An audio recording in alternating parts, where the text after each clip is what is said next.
palabra del Señor. Y Él os dio vida a vosotros cuando estabais muertos en vuestros delitos y pecados, en los cuales anduvisteis en otro tiempo, siguiendo la corriente de este mundo, conforme al príncipe de la potestad del aire, el espíritu que ahora opera en los hijos de desobediencia, entre los cuales también todos nosotros vivimos en otro tiempo en los deseos de nuestra carne, haciendo la voluntad de la carne y de los pensamientos, y éramos por naturaleza hijos de ira, lo mismo que los demás. Pero Dios, que es rico en misericordia, por su gran amor con que nos amó, aun estando nosotros muertos en pecados, nos dio vida juntamente con Cristo. Por gracia sois salvos. Y juntamente con Él nos resucitó y asimismo nos hizo sentar en los lugares celestiales con Cristo Jesús, para mostrar en los siglos venideros las abundantes riquezas de su gracia en su bondad para con nosotros en Cristo Jesús. Vamos a orar. Padre, gracias te damos por tu palabra.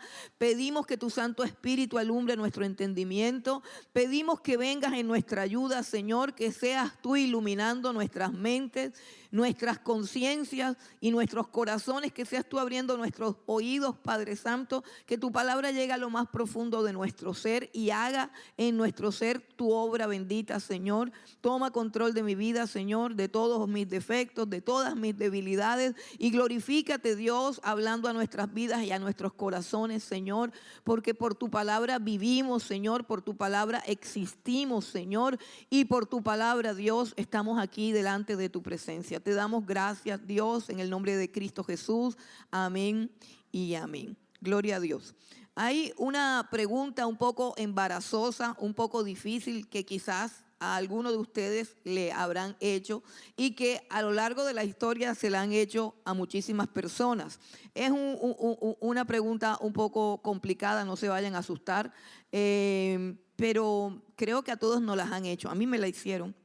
Esa pregunta es, para no seguir con la curiosidad, esa pregunta es: ¿por qué te cambiaste de religión? No sé a cuántos le han hecho esa pregunta. Ok, sí. Esa es una pregunta un poco complicada, porque es un estilo de preguntas que no está buscando una respuesta, sino que lleva consigo un reproche, que lleva consigo una sentencia. El problema de la pregunta es que de entrada está mal formulada. Está mal formulada, ¿por qué? Porque, bueno, en mi caso particular, cuando me hicieron esa pregunta, yo abrí la boca para contestar, pero todos contestaron por mí, cada uno dio sus razones, cada uno dio, y dije finalmente, pues yo debía responder porque me la habían hecho a mí, pero no me dejaron responder. Y le doy gracias a Dios que en este momento Dios me ha puesto en una situación en la que puedo responder, en la que Dios por fin me ha dado la palabra para hablar. Y realmente, pues, la pregunta es bastante compleja porque está mal formulada desde el punto de vista de aquel a quien Dios ha salvado. Uno no se cambia de religión. O sea, pues lo que yo quería responder, pero no me dejaron, es que yo no me he cambiado de religión. Yo simplemente dejé la religión. Y lo otro es que tampoco es una decisión, sino que es algo que me pasó. Si le preguntáramos al apóstol Pablo, que era judío de judíos, de la tribu de Benjamín, fariseo, irreprensible en cuanto a la ley, ¿por qué dejaste el judaísmo? ¿Qué creen que él podría responder? Frente a esa pregunta, ¿qué creen que podría responder el apóstol Pablo? Si no fue algo que él hizo, no fue algo que él decidió, tampoco fue algo que él buscó, fue algo que finalmente él experimentó. El apóstol Pablo iba completamente consagrado a su religión judía y con un celo ardiente por defender la religión judía, iba camino de Damasco a matar a todos, a apresar y a matar a todos los cristianos que se encontraron.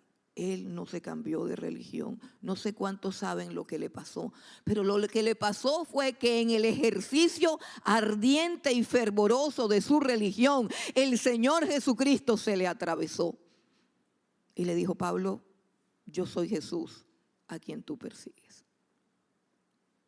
Pedro también era un judío ortodoxo que amaba sus creencias y amaba su religión, pero un día, después de una pesca fracasada, es decir, que no hubo pesca, es decir, de una faena de todo un día completo tratando de pescar, Jesús se lo encontró en un día de fracaso económico, arreglando sus redes, quitando la basurita que había pescado. Y el Señor Jesús le dijo: sígueme y te haré pescador de hombres. Y de ahí para adelante la vida de Pedro cambió. Un cobrador de impuestos que en ese tiempo, al igual que ahora, es una persona que vive de la desgracia ajena. El cobrador de impuestos estaba sentado en el banco de los tributos, esto es Mateo, estaba haciendo lo que él sabe hacer con placer, que es cobrar impuestos, sobornar, hacer una cantidad de cosas y enriquecerse. Y Jesucristo se le apareció y le dijo: Mateo, sígueme. Y Mateo nunca más volvió a hacer el mismo. Una mujer que llevaba 5 maridos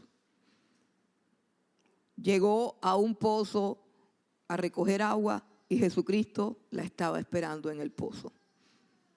Y después de una conversación con Jesús, ella nunca, jamás volvió a ser la misma persona. No se trata de la religión, se trata de Jesús. Probablemente tú estés aquí pensando que te estamos promoviendo o ofreciendo un nuevo culto o una nueva religión. No, Jesús te está llamando. Jesús te está buscando. Precisamente para que lo conozcas. Y en esa experiencia con Jesús, que solamente la entiende el que la vive, por ejemplo, el que vivió esa experiencia, en este caso el apóstol Pablo, es el que escribe. Hay experiencias que tenemos y que no podemos entender, sino después que las tenemos.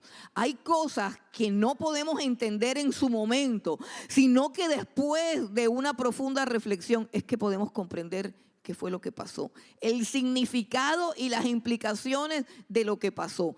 Y el apóstol Pablo, siempre que lo confrontaban con ese cambio tan abrupto de ser un religioso, fanático, legalista, judío que perseguía a muerte, dice la Escritura que respiraba amenazas con los cristianos, que participó de la lapidación de Esteban y que las vestiduras de Esteban cayeron en sus pies.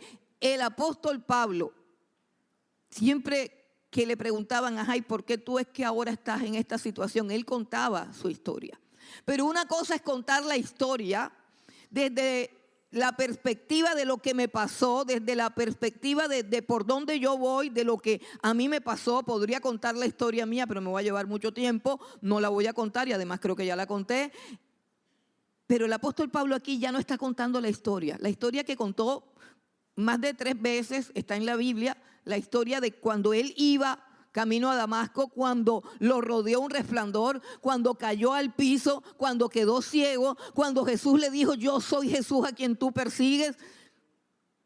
Ya no está contando esa historia aquí. En este texto que acabamos de leer, el apóstol Pablo no está contando la historia, está explicando lo que sucedió a nivel espiritual en su vida. Porque solo en este momento es que lo podía entender. En aquel momento no lo podía entender. Él quedó ciego. Y luego Dios lo manda a que se aparte. 3 años estuvo en el desierto hablando con Dios, siendo formado por Dios. Pero aquí en el capítulo 2, Él explica su experiencia. Con una revelación que ha recibido del Espíritu Santo, Él explica lo que le pasa a las personas cuyas vidas son interceptadas por el Señor Jesucristo. Y para que lo podamos entender, Él primero nos explica cómo es la vida de una persona, específicamente así era la vida de él, cómo es la vida de una persona sin Cristo. ¿Cómo es la vida de una persona sin Cristo? En términos espirituales, en términos que van más allá, pero que esto lo pudo entender es cuando su vida cambia. Mientras tanto no lo pudo entender. Y lo primero que él nos dice acerca del estado, vamos a mirar esta explicación del apóstol Pablo de lo que pasa cuando Cristo viene a nuestras vidas. La vamos a dividir en 3 partes. Primero vamos a hablar del estado de las personas sin Cristo. Segundo, nos va a hablar acerca de la conducta de las personas sin Cristo. Y tercero, lo que hace Cristo en estas personas. Entonces vamos a mirar primero el estado de las personas sin Cristo. Y lo primero que dice el apóstol Pablo es que las personas sin Cristo están muertas en sus delitos y pecados. Muertas en sus delitos y pecados. Eso es un término como teológico, así como que un poquito raro de entender, porque aquí aparentemente todos estamos vivos. Pero realmente es un asunto de una muerte espiritual. Hace poquito vi un video muy sencillo, muy elemental, pero explica la situación de una manera, explica el concepto de la muerte espiritual, lo explica de una manera tan clara, tan pedagógica, que lo quiero reproducir. Yo lo reenvié en todas las redes sociales que tengo y no sé si a veces la gente capta o no capta la idea. Pero es un asunto muy sencillo, es un video muy hermoso que tiene una cantidad de paisajes, muestra mares, muestra animales y todo. Y habla acerca de cómo Dios creó todas las cosas, según el Génesis. Y dice lo que dice el Génesis, cómo creó Dios, por ejemplo, las plantas, los árboles y los animales mamíferos. Y dice que Dios dijo, produzca la tierra seres vivientes, produzca la tierra hierba y árboles con fruto en los que haya semilla. Eso lo dijo Dios cuando creó toda la vegetación y todos los animales mamíferos. Luego habló a las aguas y dijo, produzcan las aguas toda clase de seres vivientes, y aparecieron todos los animales acuáticos, todos los peces y todos los seres y monstruos marinos aparecieron. Pero cuando Dios fue a crear al hombre, dijo, ahora hagamos al hombre a nuestra imagen y semejanza. Y la reflexión lógica nos muestra, la naturaleza nos muestra que los árboles no pueden vivir sin la tierra. La tierra sin los árboles y sin los animales sigue siendo tierra. Pero los animales sin la tierra no pueden vivir, y las plantas y los árboles tampoco pueden vivirse en la tierra. El agua, los océanos y los mares sin los peces y sin los animales que viven en ella sigue siendo mar, sigue siendo océano. Pero los animales acuáticos sin el agua dejan de existir. Dios sin nosotros siempre será Dios. Pero nosotros sin Dios no somos nada. Nosotros sin Dios no somos nada. Eso es lo que se llama muerte espiritual. No sé si ustedes han estudiado acerca del concepto de muerte cerebral. Cuando una persona está en cuidados intensivos y uno está así como que angustiado, ¿qué va a pasar? Lo más terrible que puede pasar es que salga un médico y diga que el paciente tiene muerte cerebral. Exactamente cómo se define la muerte cerebral, porque él dice muerte cerebral significa que, pues, que todavía está vivo, porque no lo dan por muerto, dice no, tiene muerte cerebral.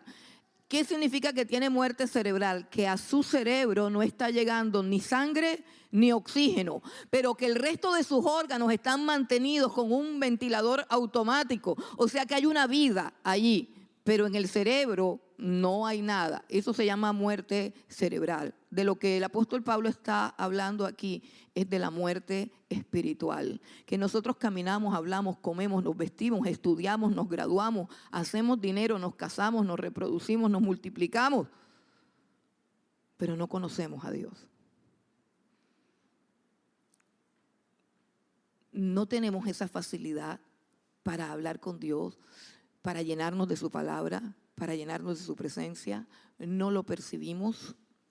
Es un asunto tan complejo y tan difícil. Lo que quiere decir muerte espiritual es que el fluido de la presencia de Dios, del aliento de la boca de Dios, se ha cortado.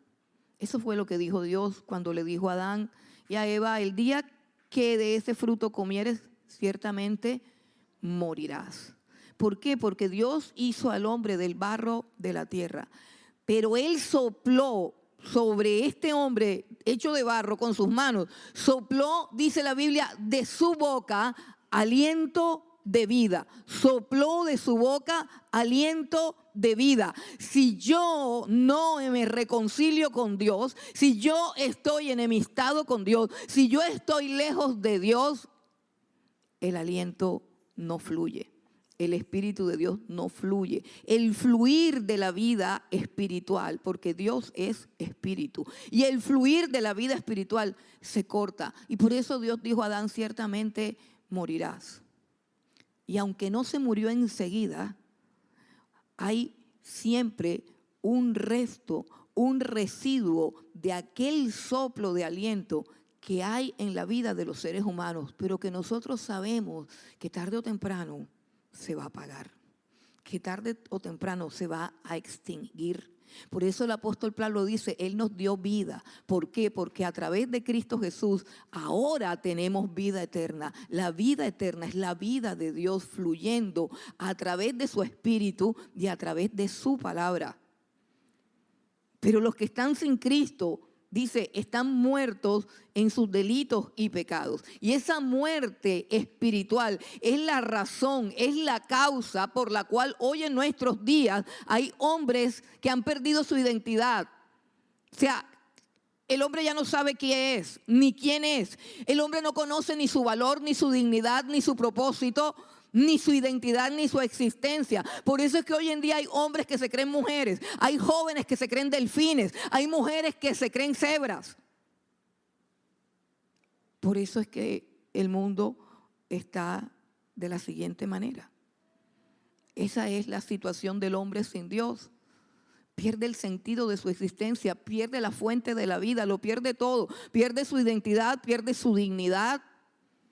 Y finalmente queda en todo lo que nosotros estamos viendo. ¿Y por qué cada vez es peor? Porque cada vez le damos la espalda a Dios más y cada vez nos alejamos más de Dios. Además de que el hombre sin Cristo está muerto en sus delitos y pecados, como dice aquí, muerte espiritual. Además de eso, es esclavo, no tiene voluntad. Yo quiero que volvamos a leer el versículo número 3, dice: entre los cuales también todos nosotros vivimos en otro tiempo, en los deseos de nuestra carne, haciendo la voluntad de la carne y de los pensamientos, y éramos por naturaleza hijos de ira, lo mismo que los demás. Perdón, leí el versículo que no era, es el versículo 2. Dice: en los cuales, delitos y pecados, en los cuales anduviste en otro tiempo, siguiendo la corriente de este mundo. Ahí es donde quiero hablar de la esclavitud del hombre sin Cristo. En los cuales anduviste en otro tiempo siguiendo la corriente de este mundo, conforme al príncipe de la potestad del aire, el espíritu que ahora opera en los hijos de desobediencia.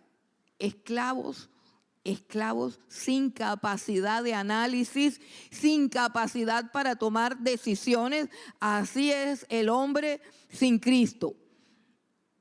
El hombre sin Cristo se rige solamente por dos leyes. Hay dos leyes que gobiernan la vida de un hombre sin Cristo y están ahí en el versículo 2.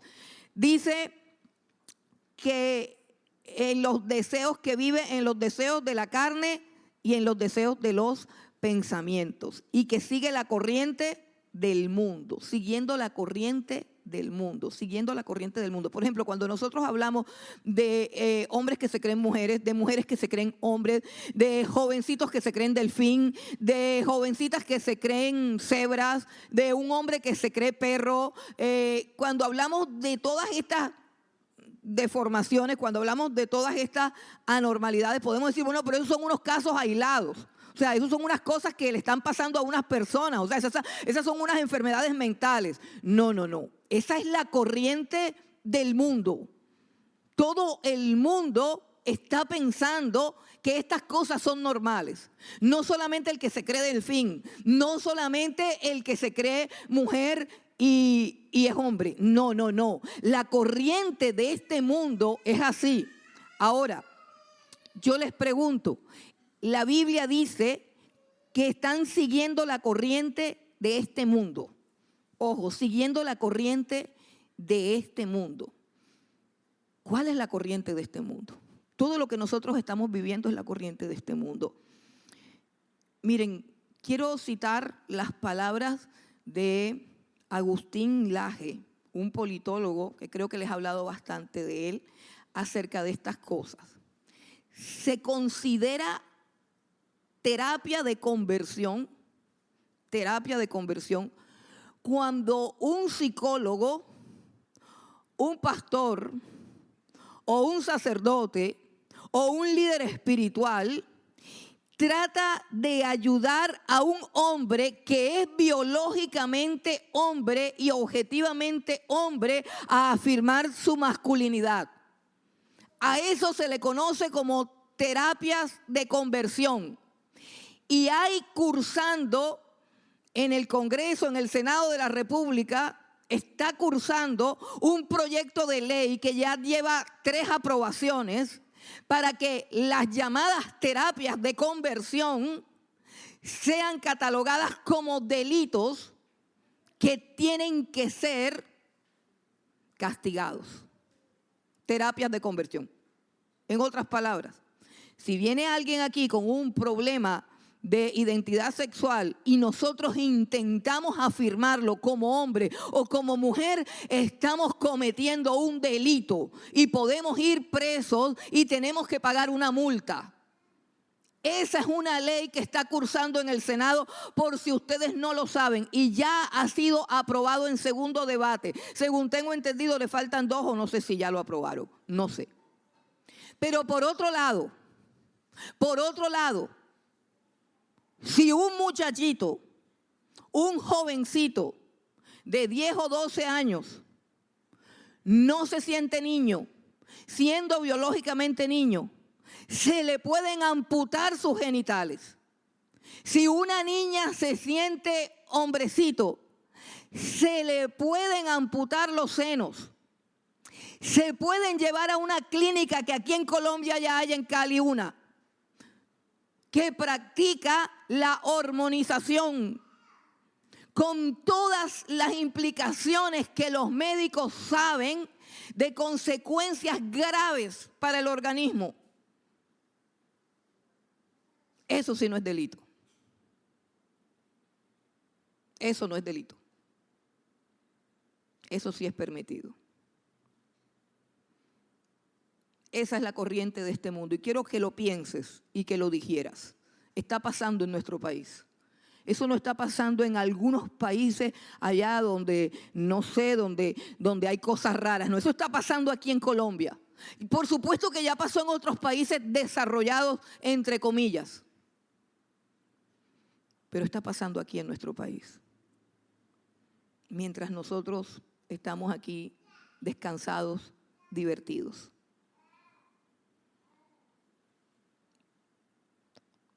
Esa es la corriente de este mundo. Piensa en lo depravado que es. Piensa en lo torcido que es. Piensa en la mentalidad que hay y que está imperando y que nos quieren convencer que eso es normal y está bien. Pero Dios trajo luz a nuestras vidas por su palabra. Y aquí dice que la corriente de este mundo está gobernada por alguien. Te lo leo. En los cuales anduviste en otro tiempo siguiendo la corriente de este mundo, conforme al príncipe de la potestad del aire, el espíritu que ahora opera en los hijos de desobediencia. La corriente de este mundo es gobernada por un príncipe. En la Biblia lo llaman el príncipe de la potestad del aire. ¿Sabes por qué? Porque Satanás era uno de los porteros de Dios. Satanás era el guardián del trono de Dios. Y Satanás fue expulsado porque llegó a creer que él podía recibir la gloria y la honra que le pertenecen solamente a Dios. Y fue expulsado allá y habita en lugares celestiales, habita en los aires y tiene control, oye bien, y tiene control e influencia directa sobre unas personas que la Escritura llama aquí hijos de desobediencia. Léelo en el versículo 2. Efesios capítulo 2, versículo 2. La corriente de este mundo no es una corriente desordenada de ideas locas. La corriente de este mundo no es la moda. Tú dices, ay, que ahora se usa esto, ahora se usa lo otro. No. Eso no es desorden, eso no es casualidad. Todo lo que se usa, todo lo que está de moda, todo lo que está en furor, es controlado en los aires por el príncipe de la potestad de los aires, que se llama aquí y tiene más nombres.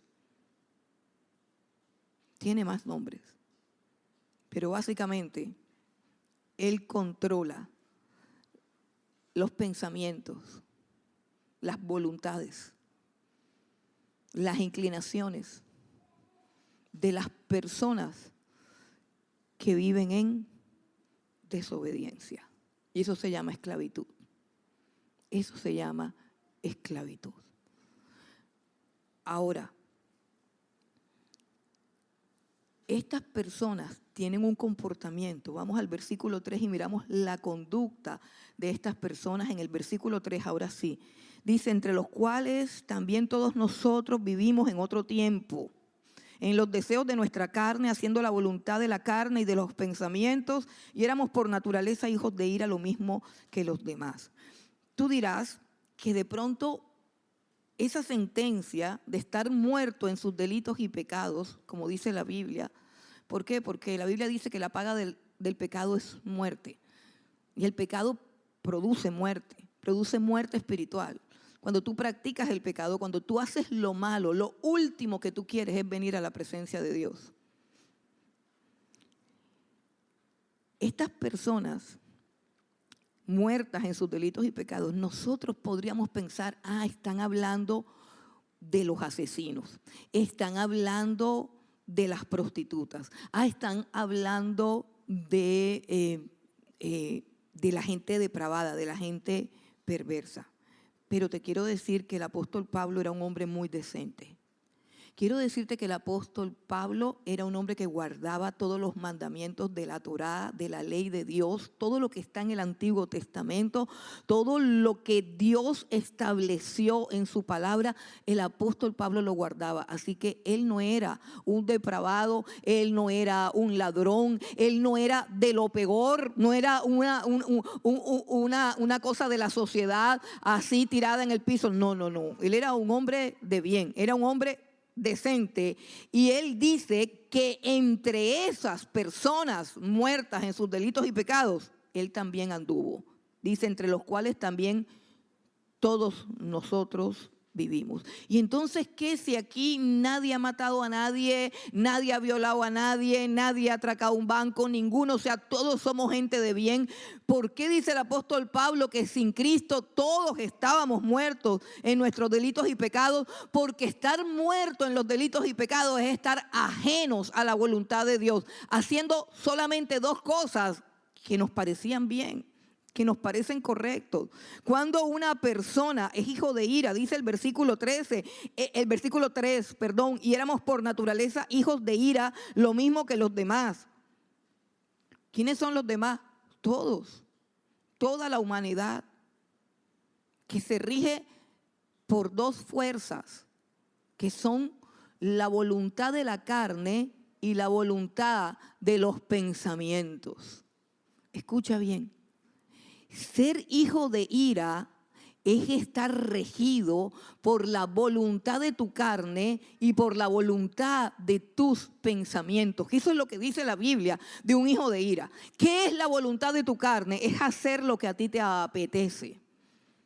La carne es el cuerpo con todos sus instintos y sus apetitos. Es hacer lo que mi cuerpo quiere. Ser gobernado por mi cuerpo. De allí es donde vienen todos los pecados, inclusive hablar mal de la gente, chismosear, todo eso es la voluntad de la carne. Hacer lo que el cuerpo quiere. Eso es una ley que rige a todos los que están sin Cristo. Y la otra ley es la voluntad de los pensamientos. No, pero a mí me parece que eso no debe ser así. O no, mira, eso es relativo. Eso es relativo, porque mira, si tú te pones a pensar, la voluntad de los pensamientos es cuando tú haces lo que tú consideras que es correcto y no lo que la Biblia dice. Escucha, lo que tú consideras que es correcto no siempre está de acuerdo a lo que Dios dice que es correcto. No siempre.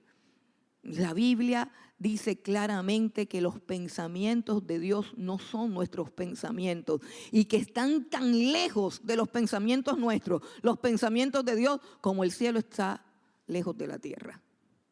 Así que cada vez que yo hago lo que a mí, intelectual, mental, racional y lógicamente me parece lo correcto, no siempre soy una persona libre. No siempre soy una persona que está haciendo lo correcto. Porque mi mente no necesariamente puede estar en lo correcto, y menos si está alejada de Dios y sin Cristo. Dice, hacíamos la voluntad de la carne y de los pensamientos. Y esto nos convertía en ¿qué? Por naturaleza nos convertía en hijos de ira, lo mismo que los demás. Así que si tú miras el versículo 2, en el versículo 2 dice que antes éramos hijos de desobediencia. Y que estábamos muertos en nuestros delitos y pecados. ¿Por qué? Porque seguíamos la corriente del mundo. Raimundo y todo el mundo. ¿Para dónde va Vicente? Pues para dónde va la gente. Si está de moda, hagámoslo. Si ahora todo el mundo dice que eso está bien, hagámoslo. La corriente del mundo. Eso es esclavitud. Haciendo la voluntad de la carne, lo que yo deseo, lo que mi carne anhela, lo que mi cuerpo necesita, y la voluntad de los pensamientos, lo que yo considero que es correcto. Lo que yo considero que es correcto. Ahora, estas dos fuerzas, la voluntad de nuestra carne y la voluntad de nuestros pensamientos, son propias. Mire la situación de alguien sin Cristo. Yo quiero que tú mires el cuadro para que tú entiendas quién es Jesús. Recuerda que estamos examinando la explicación teológica y espiritual de lo que le pasó a Pablo. Pero que él lo viene a entender es ahora. En ese momento no lo entendía. Dentro de nuestro corazón, dentro de nuestra alma, hay dos leyes que nos convierten en hijos de ira. Y es hacer lo que quiero y hacer lo que creo que debo hacer. O sea, la autonomía, el yo me mando solo. El a mí no me vengan con cuentos. Yo tengo capacidad de pensar. Yo tengo capacidad de decidir. Ese tipo de personas ignora su condición interna de desobediencia y de rebelión contra Dios, ignora su estado jurídico frente a Dios, muerto en sus delitos y pecados, pero también ignora que al mismo tiempo es una marioneta gobernada por un ser espiritual que gobierna en los aires y que su mejor treta, como escribió un sacerdote católico llamado Giovanni Papini, escribió una frase muy, muy real y certera. La mejor treta del diablo es hacerte creer que él no existe, porque de esa manera te gobierna mejor. Por eso es que los únicos que resisten al diablo es la iglesia. Por eso es que el apóstol Pedro dice que Satanás anda como león rugiente buscando a quien devorar y que nosotros no ignoramos sus maquinaciones. Pero hay gente que sí la ignora. Entonces mira la condición del apóstol Pablo. Él dice que estaba muerto en su delito y pecado. ¿Por qué? Porque la paga del pecado es muerte. ¿Cuál pecado? ¿Mató a alguien? No, no mató a nadie. No mató a nadie, pero es que todos los seres humanos han mentido, todos los seres humanos han pecado. Aún el que hace lo bueno lo hace para su propia gloria, y eso es pecado, porque nosotros fuimos creados no para nuestra gloria, sino para la gloria de Dios. Así que aún las buenas obras que nosotros hacemos están manchadas del orgullo de querer sobresalir, de querer robarnos la gloria que le pertenece a Dios, lo cual es la misma esencia del corazón de Satanás cuando veía a Dios en el trono y dice: allá en lo alto, allá en las nubes, allá subiré y me sentaré en ese trono y seré semejante al Altísimo. Y todos en nuestros corazones tenemos ese latir de subir y de ser admirados. Es parte de nuestra naturaleza caída. Y solamente ese sentir, porque el diablo nunca se subió en el trono de Dios, porque a Dios nadie lo baja nunca jamás de su trono. La Biblia dice: perfecto eras en todos tus caminos hasta que se halló dentro de ti la maldad.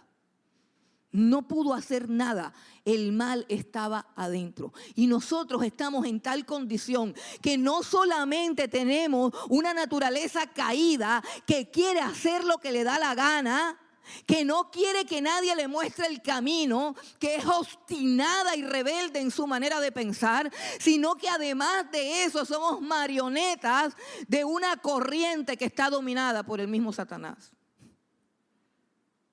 y que avanza a su total destrucción.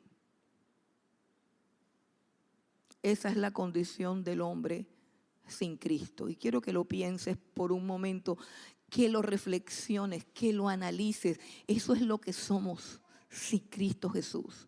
Sin Cristo Jesús, eso es lo que somos. Pero hay un pero. Y esos son los peros de la Biblia que hacen que me guste mucho esta traducción. Porque la conjunción pero a veces se traduce como y, pero no es lo mismo pero que y, porque el pero indica una fuerza contraria. El pero es una conjunción adversativa que habla de otra fuerza contraria a todo lo que hemos visto. Y ese es el cuadro de todo ser humano, esclavo de sus pasiones, de sus deseos, gobernado por una corriente que lo lleva de aquí para allá y dirigida por Satanás, sin poder escoger, sin poder decidir. Pero Dios. Y quiero decirles, hermano, que la palabra hijos de ira y hijos de desobediencia implica que esta condición, aunque en sí misma es triste, aunque en sí misma es vergonzosa, humillante y miserable, de todos modos, además de esa condición, habrá un castigo. Porque los hijos de ira se refiere a aquellos que algún día van a recibir la ira de Dios por todos sus pecados y por toda su maldad, porque Dios también es justicia, no solamente es amor. Pero, dice la Escritura, dice pero Dios, y aquí viene lo bueno, versículo 4, pero Dios que es rico en misericordia por su gran amor con que nos amó, que es rico en misericordia. Primero yo quiero que hablemos de lo que hizo. Las riquezas de su misericordia son la causa de lo que Él hizo con nosotros cuando nos vio en esa condición. Cuando nos vio en esa condición, ¿qué hizo? Dice el versículo 1, nos dio vida a nosotros. Nos dio vida. Y dice también en el versículo 5, aún estando nosotros muertos en nuestros pecados, nos dio vida, pero juntamente con Cristo. Nos dio vida juntamente con Cristo. La vida de Dios viene a través de Jesucristo. Quiero que vengas conmigo a la primera carta de Juan. Vamos al versículo 11 y 12. Mire lo que dice la Biblia, tan clarito, tan sencillo. Dice Juan capítulo 5, versículo 11 y 12. Este es el testimonio. Dios nos ha dado vida eterna. Dios nos ha dado vida eterna. Y esa vida está en su Hijo. Esa vida está en su Hijo. Por eso dice que nos dio vida juntamente con Cristo. Dice, este es el testimonio, que Dios nos ha dado vida eterna y que esta vida está en su Hijo.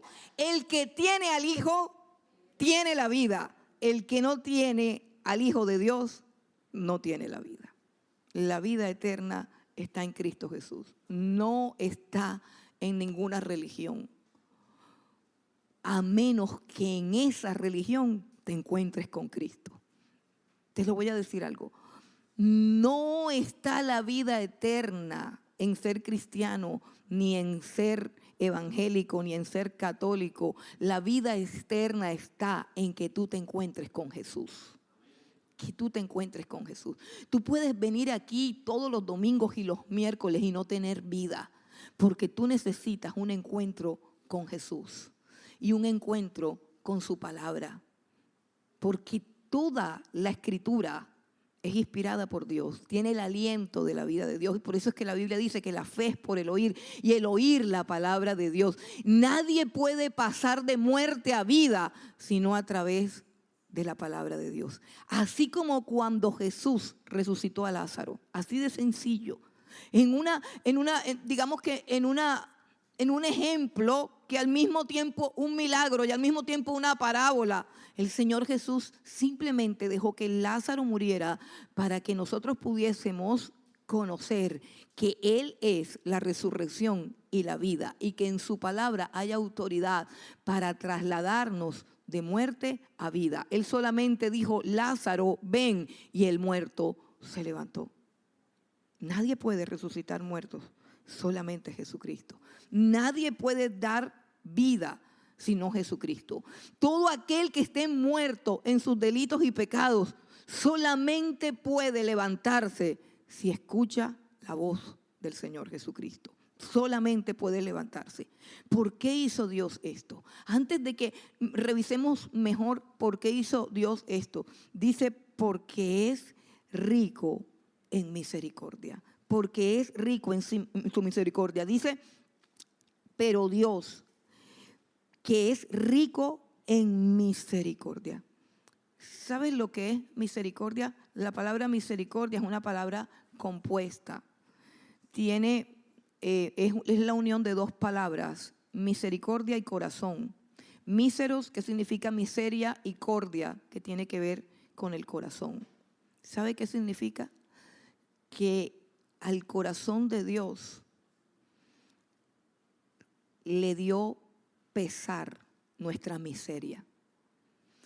Que el Señor sintió en su corazón el dolor de nuestra miseria. ¿Cuál miseria? La miseria espiritual de estar en esta condición.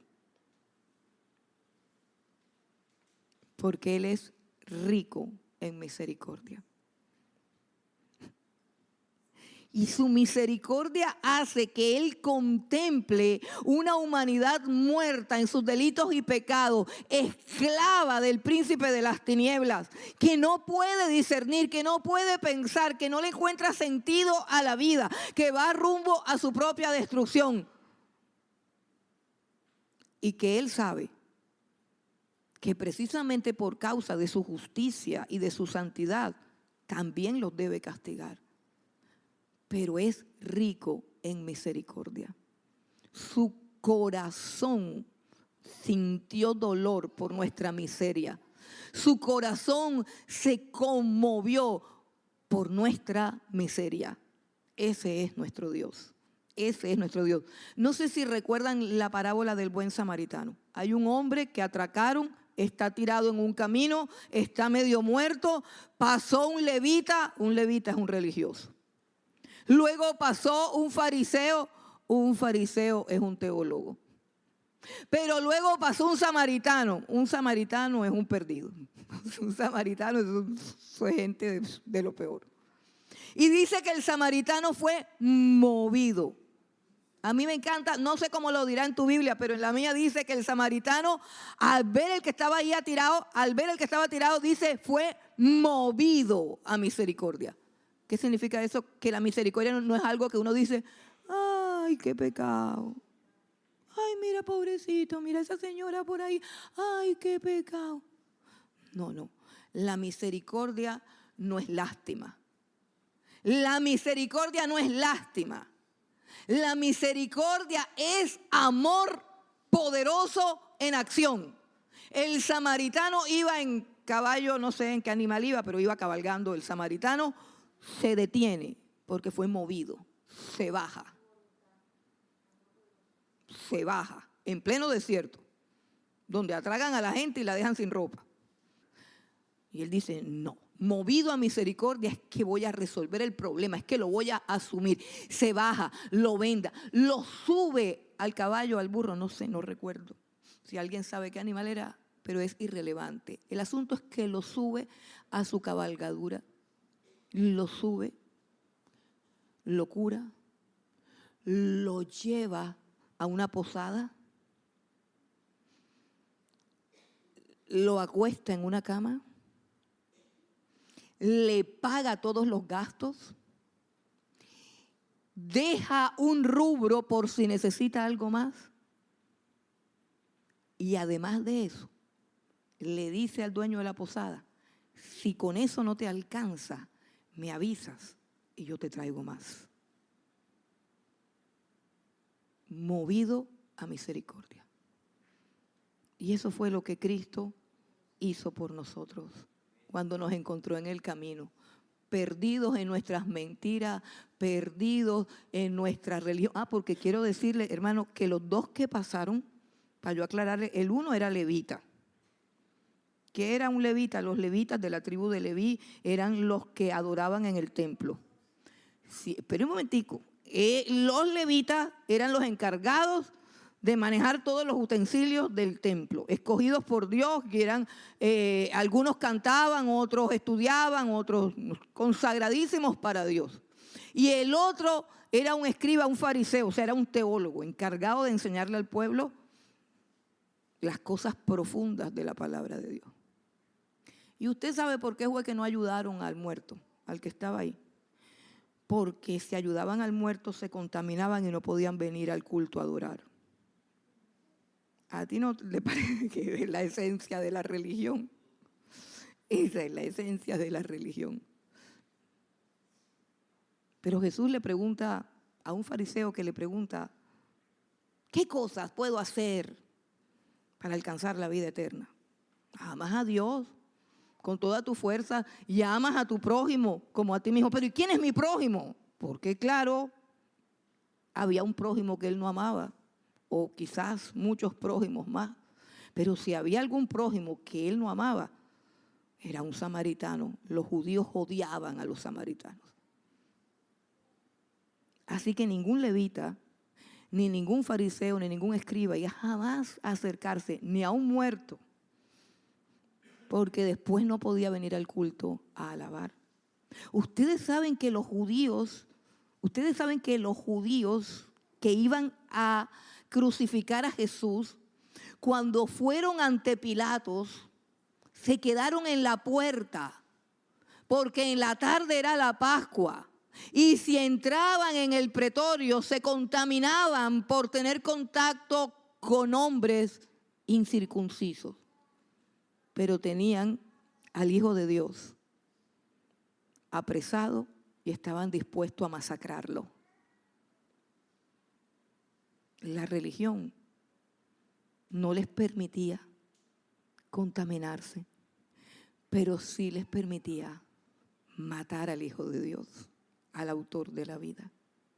Cuando Cristo viene a nuestras vidas, no importa lo que seamos, hermano, no importa si somos de lo peor de allá, si nos recogen en la calle, o no importa si somos de lo más decente.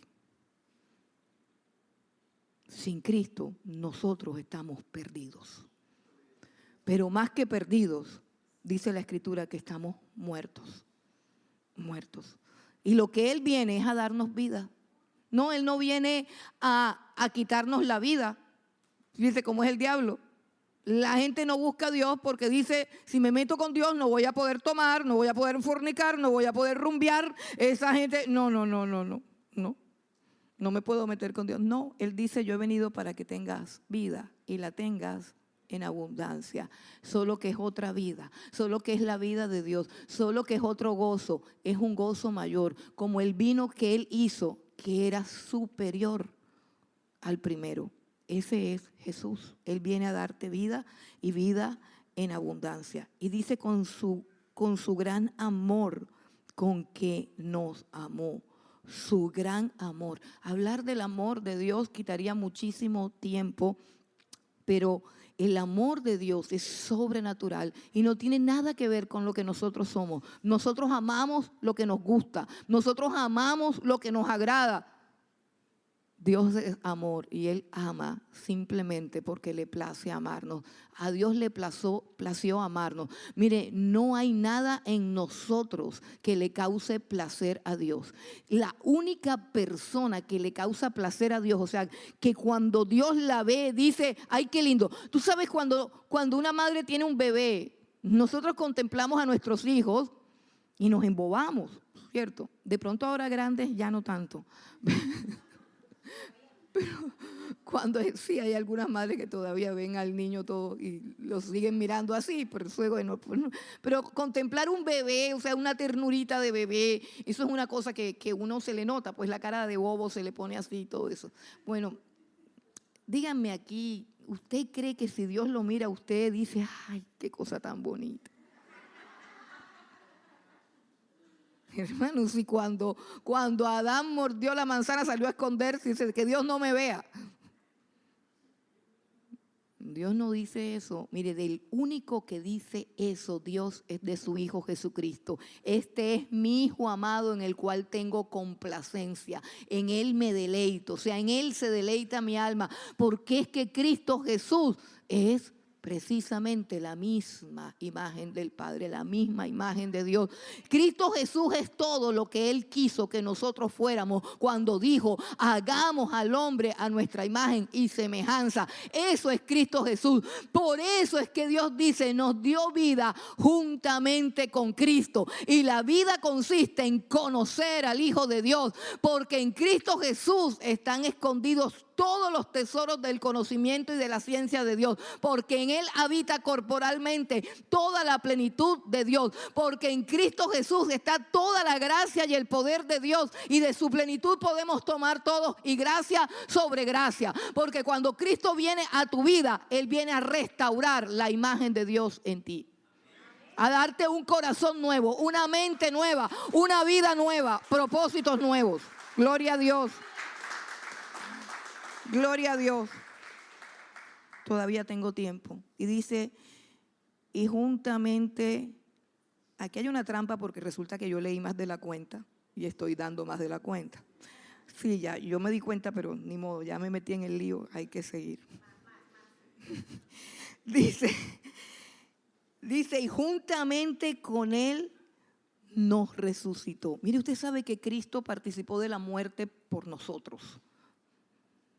Cristo asumió la muerte por nosotros. Cristo cargó nuestro pecado y pagó la plata que hay que pagar por el pecado. ¿Sabe cuál es la plata que hay que pagar por el pecado? La vida. La vida.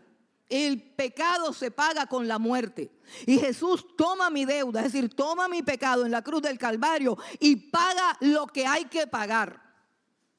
¿Y sabes qué? De la misma manera, escúchame bien, de la misma manera que aquel samaritano agarra a ese hombre, lo sube en la cabalgadura, lo lleva a la posada, paga lo que cuesta los días de su atención y aún deja más plata. De la misma manera, la vida de Jesús es mucho más valiosa que la mía. Así que no solamente pagaron la deuda, sino que la sobrepagaron. O sea, mi deuda está requete pagada. Porque yo no podía pagar. Él pagó por mí, pero pagó con su vida.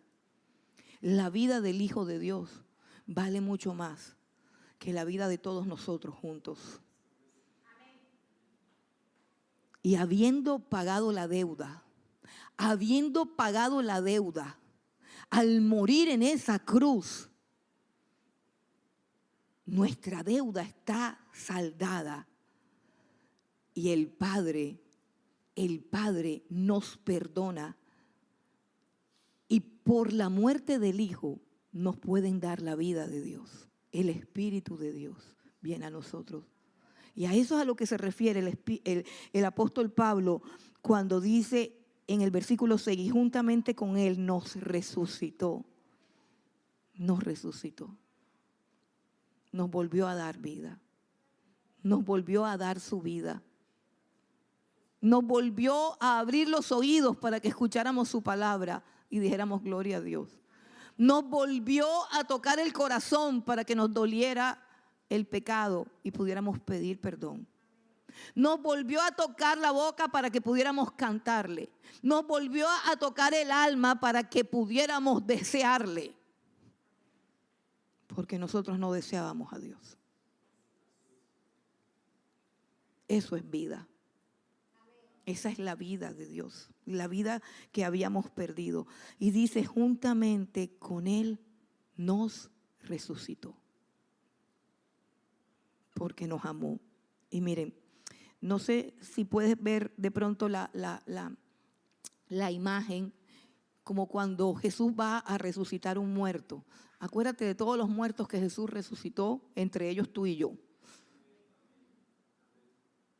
El muerto, cuando el muerto, está acostado, ¿cierto? A menos que lo tengan colgado, pero los muertos por lo general están acostados.